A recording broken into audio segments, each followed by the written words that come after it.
Tech and clips.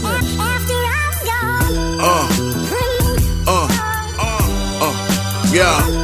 Hello guys, welcome back to the channel. If you're new on here, my name is Philip. This is Philiminizzyvlogs. Yes, so we're back with another video titled How the Police Changed Music. Yes, a shout out to The Beat Goes On. This man, Matt's Beat. Yes, I always enjoy his videos. So today we are here check out more, and this one is about the police. Yes, this band, one of my favorites of all time. I love the music, Roxanne, and a couple of other timeless classics. So this is like 18 minutes and 70 seconds. So we better not waste time. Let's dig right in. Definitely give my thoughts about the video. So let's watch this together. Let's go. Newcastle upon Tyne, England, the United Kingdom, September 25th, 1976. Okay. Stuart Copeland, an American drummer for the band Curved Air, attends a performance of a local band called Last Exit. Okay. Copeland is extremely impressed with the singer and bassist for the band, Gordon Sumner, who by that time was often referred to by his nickname, Sting, going back to the days when he often So that's Sting's name, Gordon Sumner. I didn't know that, and I don't think I've even bothered to actually check it out. Wow. Wow. wore a black and yellow striped shirt that made him look like a bee. Anyway, after the show, Copeland approached Sting, and the two ultimately swapped phone numbers. A few months later, Sting decided to leave Newcastle to join Copeland in London to start a new band. Sting had been mostly in jazz bands. Copeland wanted to start a punk band. Well, I'm not surprised. I mean, Sting, being in a jazz band, that kind of like has an impact on the police and their sound. Fusing reggae, a bit of jazz elements and all of that. I'm not so surprised, Sting was cool with that as long as he could add his own jazzy sound to the songs. They recruited a guitarist named Henry Padovani to join them. The three played their first show at the Alexandria Club in Newport, Wales on March 1st, 1977. Wow. The show lasted 10 minutes. About 30 people showed up, and they got £15 for the gig. Not too shabby. After that, the band played various clubs around London and went on small tours with the singer Cherry Vanilla and the bands Johnny Thunders and the Heartbreakers and Wayne County and the Electric Chairs. By that time, Copeland had come up with the name The Police for the band, influenced by the seemingly recurring brawls that broke out between punks and law enforcement on the streets of London. Also, Copeland was like, hey, we should start recording stuff. And so the Police did. Recording at Pathway Studios in Islington, Copeland and his brother Miles started a record label called Illegal Records. Don't worry, it was completely legal. Anyway, Illegal Records released the band's debut single, Fall Out, on May 1st, 1977. It wouldn't have probably got much attention if not for the fact that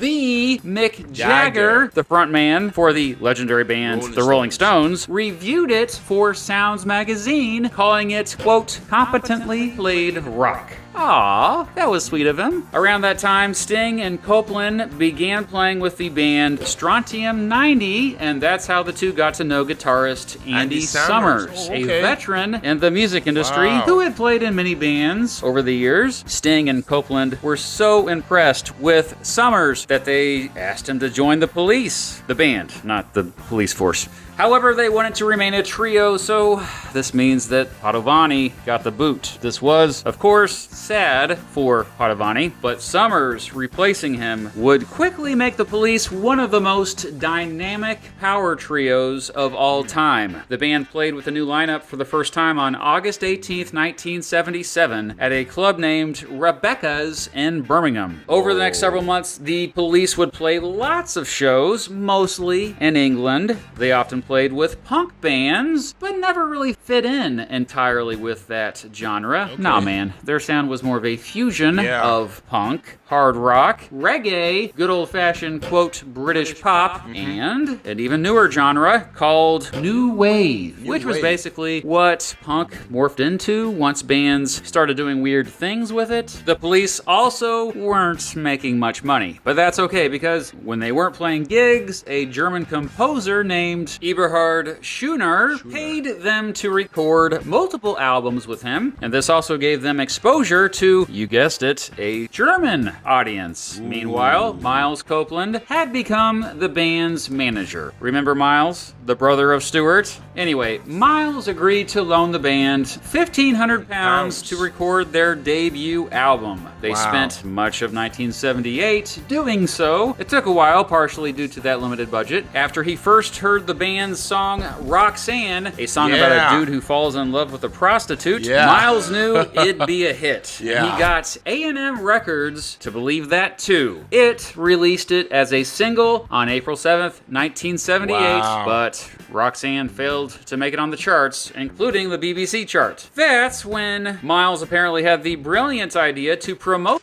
the song by manufacturing controversy by saying the BBC wouldn't play Roxanne simply because the song was about prostitution. He got A&M to promote the song with posters saying, quote, banned by the BBC, although this was not true. Regardless, it did manage to build up a bit of hype for the band. More importantly, A&M Records agreed to release more music by the Police. Oh, and later the BBC did ban their second single, Can't Stand Losing You, due to this artwork. Despite that, Stand Losing You became their first radio hit, making it on the UK official charts. Oh, and they ended up playing the song on the BBC anyway. That was their first television appearance. Yeah, there it is, on October 2nd, 1978. Based on this success, A&M released the band's debut album, Outlandos d'Amour, on November 17th, 1978. It got just mixed reviews by critics upon its release, but today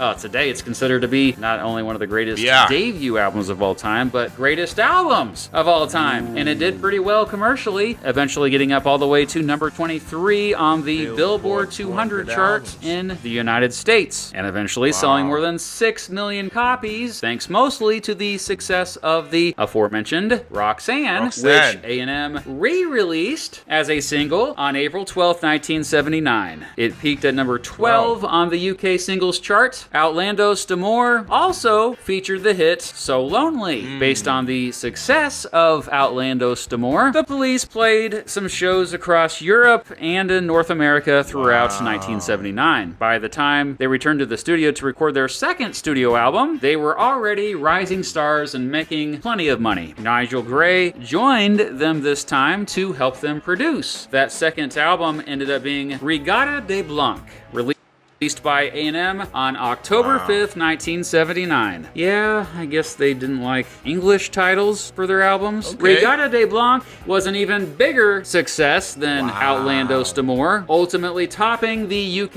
albums chart, as well as the Australian and Dutch album charts, and eventually selling more than 8 million copies. Today, it's often considered one of the greatest rock albums of all time. Critics also praised it, and DJs played the heck out of it. Regatta de Blanc featured the hits Message in a Bottle, Walking on the Moon, Bring on the Night, and The Bed's Too Big Without You. Message in a Bottle and Walking on the Moon both got up to number 1 on the UK singles chart. And even though the two songs failed to make it onto the American pop charts, Regatta de Blanc still got up to number 25 on the Billboard 200. The title track, an instrumental, also got the band their first Grammy Award for Best Rock Instrumental Performance. The Police toured relentlessly around the world throughout 1980, now playing large venues and stadiums in places as far away as China and Australia. Yep, their first world tour, baby. Now that they were way more popular, A&M decided to re-release their older singles like they did with Roxanne. It was a smart move because every time they did this, the song just got played more on the radio. Meanwhile, the band got with Nigel Gray Monterey again to record their third studio album at Wislord in the Netherlands. An amazing studio. These were the first songs in which Sting started to write lyrics about politics. The band called the new album Zenyatta Mandata. Whoa. Man,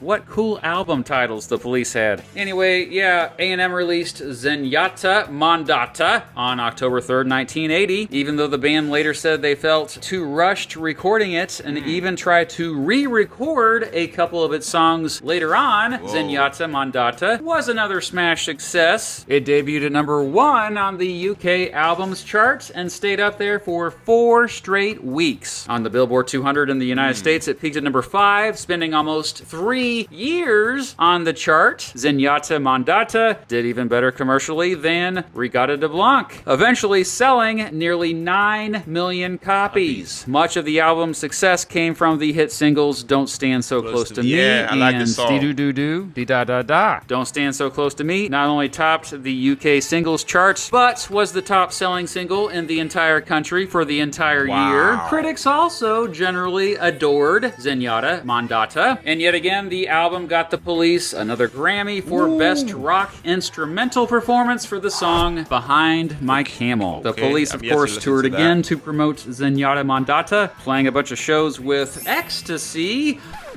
The band, not the drug. Okay. Oh, dang. Just $9 to see the Police with XTC in Dallas? Heck yeah, I'll go. And then another world tour that wrapped up in March 1981. After a short break, the band returned to the studio to begin recording new stuff, now with producer Hugh Padgham. They took their time with this one and got way more experimental, relying way more on synthesizers and other instruments. Okay. Despite the experimentation, this might have been their poppiest stuff yet. A&M released Ghost in the Machine, their 4th studio album, on October 2nd, 1981. Wait, Ghost in the Machine? An album title in English? Well, Sting was heavily influenced by the book The Ghost in the Machine while writing these songs. The album Ghost in the Machine was yet another smash success, getting to number 1 on the UK albums chart and number 2 on the Billboard 200. Ghost in the Machine featured 4 singles: Invisible Sun, Spirits in the Material World, Secret Journey, and Every Little Thing She Does Is Magic, which was another number 1 hit that today remains one of their most popular songs. Ghost in the Machine went on to sell more than 8 million copies. By 1982, the band started to drift apart, both literally since they lived in different cities, but also figuratively because it seemed they were just starting to get sick of each other. Sting had pursued acting. Copeland had begun scoring movies. But despite this drifting apart, they were more popular than ever. That year, the band got the award for Best British Group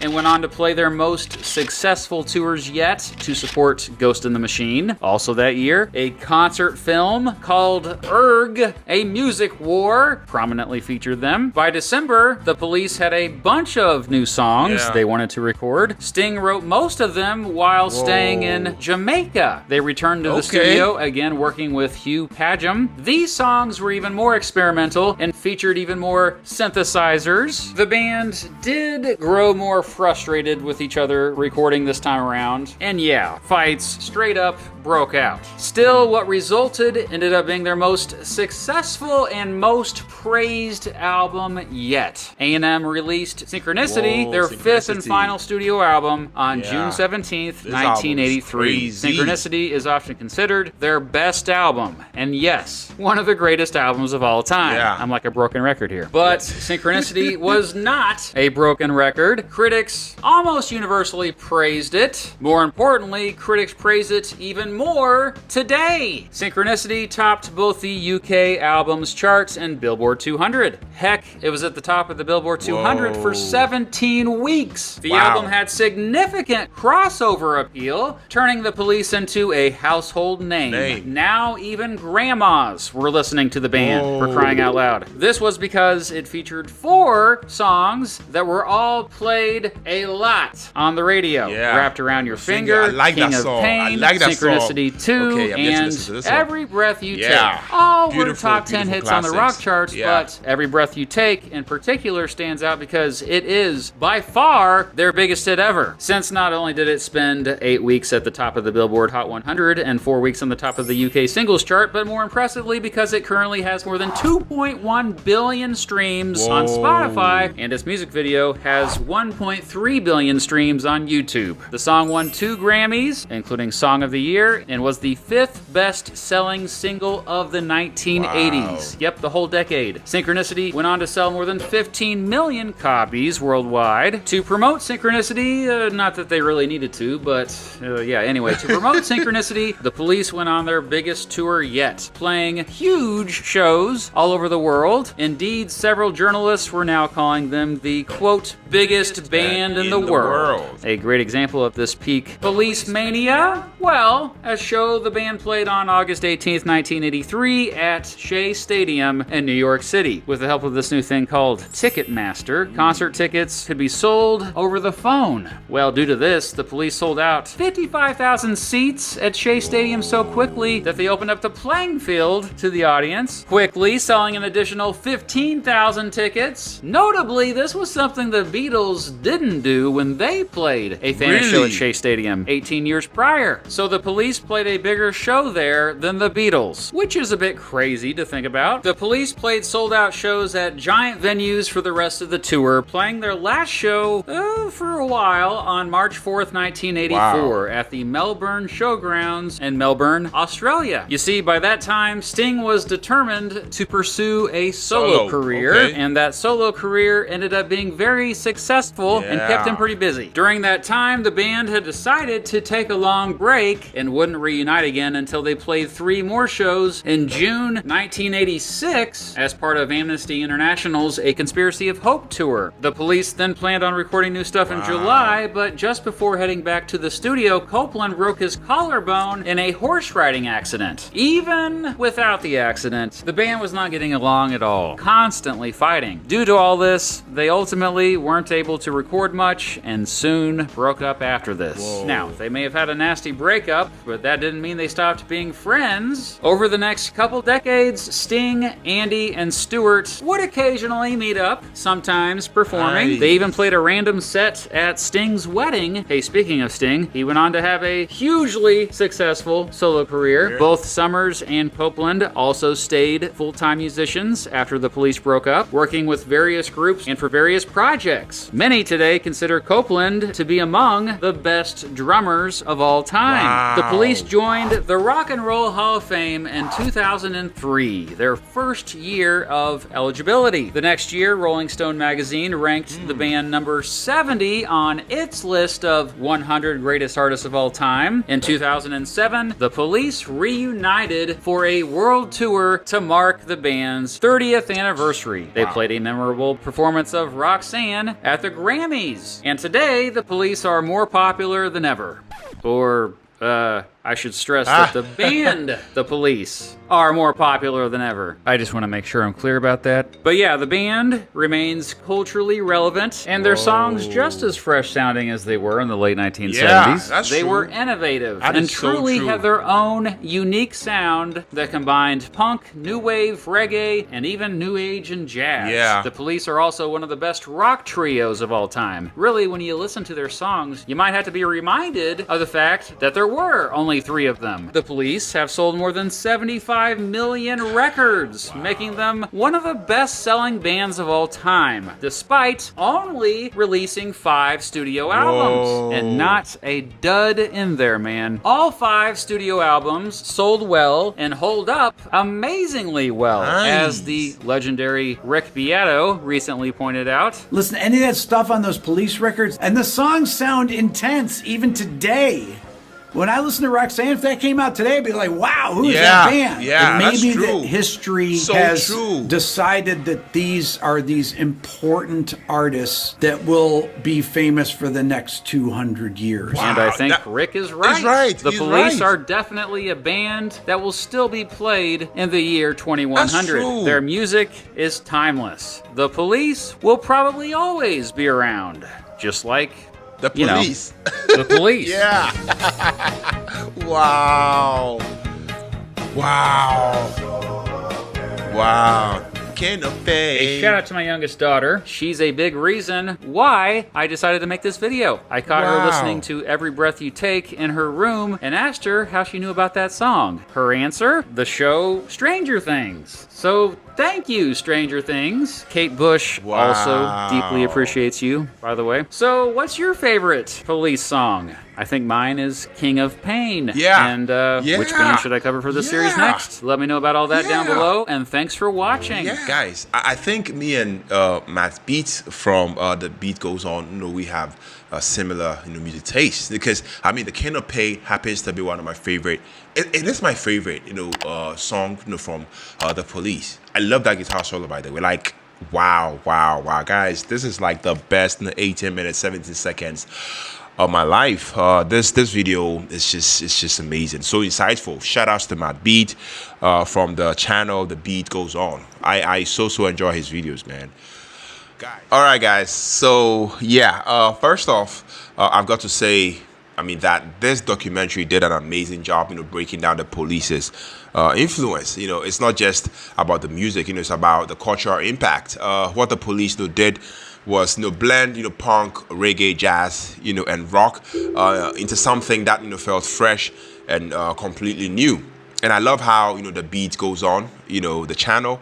I mean, they emphasized on this. You can really feel how they weren't just another rock band. They were genre-defined innovators. The video also dives deep, into the chemistry between Sting, Stuart Copeland, and Andy Summers, which honestly is a huge part of why the police worked.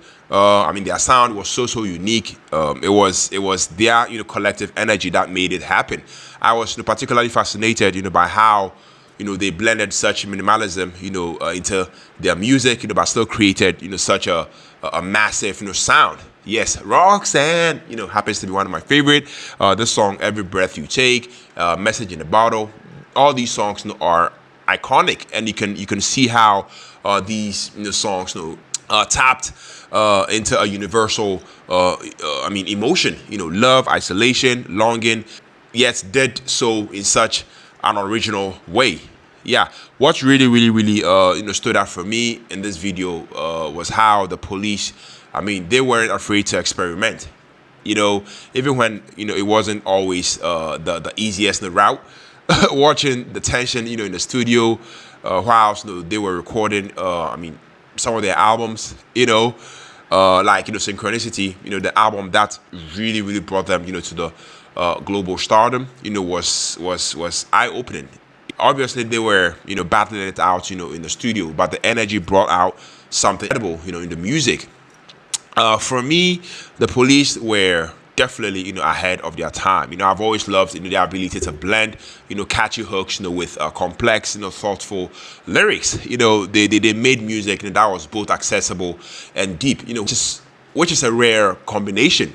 And this documentary really highlights that. The way The Beat Goes On breaks it down. You can see why the police were so important in shaping the sound of the 80s and beyond. Overall, I personally think this documentary, this video is definitely a must watch. For anyone who wants to understand the police's influence on music. I mean, they changed the game in ways that are still felt today.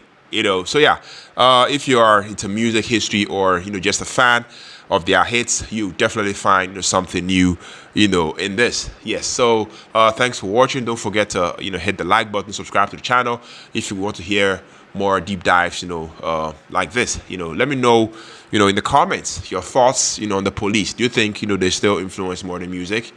Let me know down in the comment section. Catch you next time. Peace out.